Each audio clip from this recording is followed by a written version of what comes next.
All right, I wanted to do something really cool with the Gel Blaster brand Surge XL. If you watched the build plan video, I kind of talked about how I was hoping to do some performance upgrades, but the way this thing was wired in with that uh, internal rechargeable battery and the LEDs and the different circuit boards that were in there and stuff led to some problems. So we still have the same gearbox, same performance, but really just automatic and on and off. I lost the ability to do my single shot and three shot burst, but I didn't want the gearbox to go to waste. It's still pretty good gearbox. During some preliminary trials, it was still in that 230 plus FPS range, so that's cool.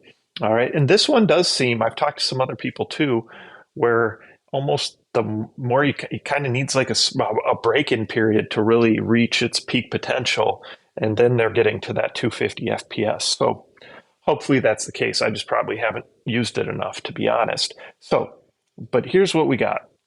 Everything's all painted out. You can see I went with the gold. These metallic spray paints are just more finicky and harder to get a perfect finish. Pretty good. I wouldn't say it's perfect, but pretty damn close. It's just they just seem to run more often and drip. And again, you really want to use them on a very smooth plastic. So like the factory plastic, I don't typically paint the 3D printed parts with metallic paints because it just doesn't look as good. Painted out this was a darker gray, so I kind of went with this silver metallic there. So we got the silver and the gold. And then you can see I use this blue. This is called the Evening Navy Blue, and that's a Rust-Oleum Ultra Matte product that's easy to find at any, Home Depot, even Target, Walmart, those type of places, right? Relocated the battery. So the battery was right in here inside with a USB charger down here. Ran it back through here. We got it in the buffer tube now. So now we have a buffer tube stock on here, which is going to allow you to use different types of stocks. I went with kind of the typical M4A1 stock just because I have a lot of those around. Also just removed like where the LED lights were, kind of just put the blue panels there. In fact, I plan on probably putting my little logo right here. So I will do that on each side just because I think that'll look cool. Otherwise, where there were other things, just kind of, covered them up and like took away, there was a plastic piece here, instead added some rails. So we got a flashlight on this side. We got some extra rails here that I just used some decorative covers on for right now to add to. I didn't think it needed all those rails, but for accessories. But I thought it would be cool to just kind of dress it up with that.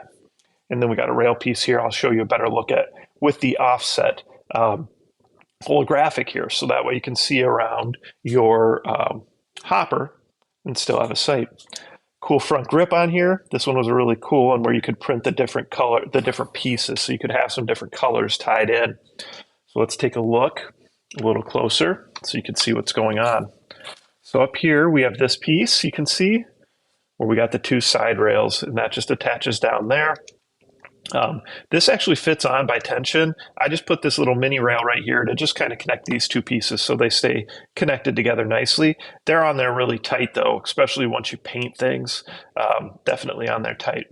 Thought since we have the ability to use the sling, and they did include this sling with mine, I thought I'd go ahead and put a sling on there. I just replaced the plastic ones with these metal ones that clip on because I like them better, and put a little sling point up there as well. All right, so you can see this side pretty much looks the same. We'll get the sling out of the way. Just put the flashlight over on this side, or excuse me, this is a laser. Flashlight's up here. Put the laser on that side. That doesn't really need to be offset or canted like the holographic, right? Grip, get a better look at. Threaded tip on here. So right now, that's just one that I put on because I had it handy, but you would be able to go ahead and put a tracer on there as well if you wanted to.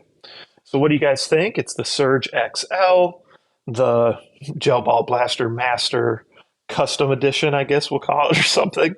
But I think it looks really cool. It's still got that futuristic look. It still definitely doesn't look real. So for those of you who are worried about that, and just a nice color combination. And I was able to use up some of my metallic paints, which I can't use on too many other paint jobs that I do. So comments, questions, post them below. Of course, please make sure you like and you're subscribed. and participate in the monthly giveaways. I love giving away custom gel ball blasters to all of you that support me. And please check back. I'll do a demonstration video and we'll shoot this and we'll see where the FPS is at. Like I said in preliminaries, it was about 235. We'll see if I shoot it a little more, if it makes a difference. I'm still shooting the actual factory gel balls blaster brand gel beads, and they do seem to be pretty decent. All right. So again, thanks for the support. Check back for those other vids.